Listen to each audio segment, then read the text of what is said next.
Hello, নমস্কার। কেমন আছেন সবাই? আশা করছি সবাই অনেক ভালো আছেন। তো নতুন একটা ভিডিও নিয়ে চলে আসলাম। এটা হচ্ছে আমি বানাচ্ছি বেগুন পুরপুরি। তো এর জন্য যেটা লাগছে সেটা হচ্ছে আমি চিকন চিকন করে আলুগুলো কেটে নিয়েছি এবং লম্বা সাইজের যে বেগুনটা হয় সেটাও আমি একটু মাঝারি সাইজ করে কেটে নিয়েছি, দেখতেই পাচ্ছেন। এবং যেটা দিয়ে দিচ্ছি এটা হচ্ছে ফ্রিজ আপ করা টমেটো।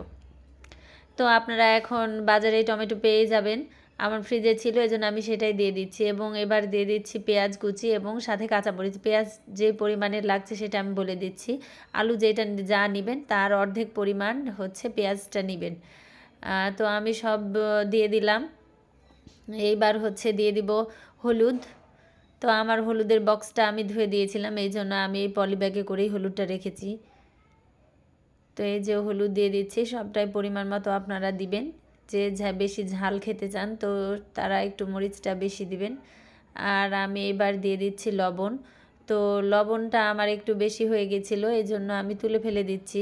লবণ কমে গেলে তাই সেটা বাড়ানোর উপায় আছে, কিন্তু বেশি হয়ে গেলে আমার আসলে কমানোর উপায়টা জানা নেই। তো আপনারা যদি কেউ জেনে থাকেন তো সেই টিপসটা অবশ্যই আমাকে কমেন্টে দিয়ে দিবেন। তো এবার আমি দিয়ে দিচ্ছি তেল। তেলটা আপনারা সরিষার তেল বা সাদা তেল যেটা হোক, যেটা খান সেটাই দিবেন। তেলের পরিমাণটা একটু বেশি দিবেন। এই রান্নাতে তেলটা একটু বেশিই লাগে। আর এইবার এই রান্নাটা শুরু হয়ে গেছে, তো ভাবছেন যে চুলায় জ্বললো না, রান্না কীভাবে শুরু হয়ে গেল। এই রান্নাটা আসলে চুলায় দেওয়ার আগেই অর্ধেকটাই হয়ে যায়। তো এটা খুবই সুন্দর করে মাখাতে হবে, অনেক সুন্দর করে। এই রান্নাটার মেন টেস্টই হচ্ছে এই মাখানোর উপরে। তো আপনি এতটাই সুন্দর করে মাখাবেন যেন এটার ভিতর থেকে একটু একটু রস বের হয়ে আসে। তো আমার এই যে দেখতেই পাচ্ছেন সবজিগুলো থেকে আর কি রস বের হয়ে আসছে। তো খুবই সুন্দর রস বের হবে এবং এটা নরম হয়ে আসবে এবং মাখাতে মাখাতে কিন্তু খুব সুন্দর একটা ফ্লেভার আসবে। তো এই যে আমি মাখাচ্ছি, মাখানোটাই আসলে আপনার মেন। মাখাতে হবে কিন্তু খুব সুন্দর করে, আর কাটতেও হবে কিন্তু খুব সুন্দর করে, চিকন চিকন করে, তাহলে মাখানোটা ভালো হবে। এবং চিকন চিকন হলেই কিন্তু এর ভিতর থেকে রসটা বের হয়ে আসবে।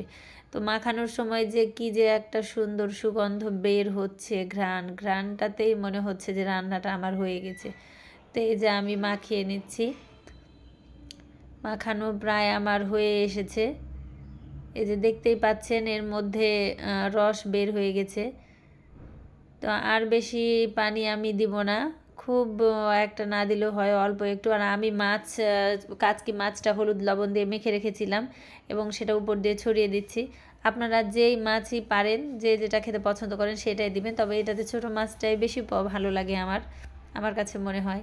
তো আমি এই যে মাছটা সুন্দর করে ছড়িয়ে দিলাম।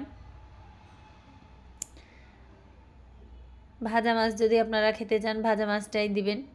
আমি কাঁচা মাছ এই প্রথম ট্রাই করলাম। আর এই যে চুলায় আমি দিয়ে দিয়েছি, বেশি জল দেইনি, অল্প একটু দিয়েছি যেন এটা শুধু সিদ্ধ হয়। আর এটা কিন্তু আর নাড়ানাড়ি করা যাবে না, এইটা একেবারে চুলায় তুলো দিয়ে ঢাকনা দিয়ে দিতে হবে। একেবারে হয়ে আসলেই আপনি ঢাকনাটা খুলবেন। এইটা কিন্তু হতে বেশি সময় লাগে না, খুব কম সময় লাগে, খুব জোর আপনার 15 মিনিট সময় লাগবে।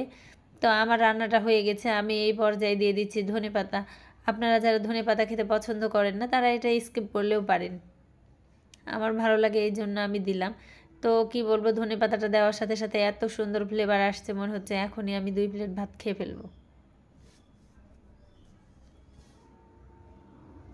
আপনারা অবশ্যই ট্রাই করবেন। এই রান্নাটা কিন্তু খুবই সহজ একটা রান্না।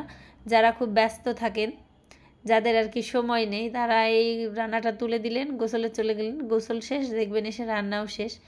তো আমার এই যে রান্না হয়ে গেছে, রান্নাটা হয়ে গেছে কখন আপনি বুঝবেন, রান্নার তলায় একটু চেয়ে যাবে, পুড়ে পুড়ে যাবে, লাল লাল হয়ে আসবে, তখনই রান্নাটা হয়ে গেছে। তো এই হচ্ছে আমার রান্নার ফাইনাল লুক। তো সবাই ভালো থাকবেন, সুস্থ থাকবেন, আমাদের জন্য দোয়া করবেন, আমার পাশেই থাকবেন এবং কোনো ভুল ত্রুটি হলে অবশ্যই আমাকে ধরিয়ে দিবেন। এখানেই শেষ করছি।